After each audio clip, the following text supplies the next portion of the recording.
ഈ മീനിൻ്റെ പേരാണ് റെയിൻബോ ട്രൗട്ട്. ഞങ്ങൾ കഴിച്ചതിൽ ഏറ്റവും രുചിയുള്ള മീനുകളിൽ ഒന്ന് ഇതാണ്. രുചിയുണ്ട്, പക്ഷേ വളരെ ഡേഞ്ചറസ് ആണ്, അപൂർവമാണ്. ഡേഞ്ചറസ് ആവുന്നത് എന്തുകൊണ്ടാണെന്നറിയോ? ലോകത്തെ 100 ഇൻവേസീവ് സ്പീഷീസുകളിൽ പെട്ട ഇനമാണ് റെയിൻബോ ട്രൗട്ട്. ഈ ചങ്ങാതിയെ ഏതെങ്കിലും ഒരു ശുദ്ധജലത്തിൽ കൊണ്ടിടുകയാണെങ്കിൽ ബാക്കിയുള്ള എല്ലാ വിഭാഗം മീനുകളെയൊക്കെ ഇവൻ തിന്നു തീർക്കും. ഒന്നാലോചിച്ച് ലോകത്ത് ഇത്രയും സ്പീഷീസ് ഉണ്ടെങ്കിൽ അതിൽ 100 എണ്ണത്തിൽ പെട്ടതാണിത്.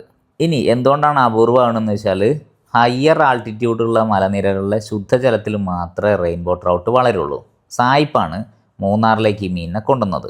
മൂന്നാറിൽ, നീലഗിരിയിൽ, ചില ഹിമാലയൻ ഏരിയകളിൽ ഒക്കെ റെയിൻബോ ട്രൗട്ട് ഉള്ളൂ. മൂന്നാറിൽ നെയ്മക്കാട് എസ്റ്റേറ്റിൽ റെയിൻബോ ട്രൗട്ട് അവൈലബിൾ ആയിരുന്നു. അവിടുത്തെ ഹാച്ചറി ആന കുത്തി ഇളക്കി എന്നാണ് കേട്ടത്. ഇപ്പോൾ അവൈലബിൾ ആണോ എന്നറിയില്ല. മൂന്നാർ മറയൂർ റോഡിലെ നെയ്മക്കാട് എസ്റ്റേറ്റിലൊന്ന് അന്വേഷിച്ച് നോക്കുക. എന്നിട്ട് നല്ല നാരങ്ങ നീരൊക്കെ പുരട്ടി കുറച്ചേരം ഗ്രില്ല് ചെയ്ത് അങ്ങോട്ട് കഴിക്കുക. നല്ല ടേസ്റ്റാണ്.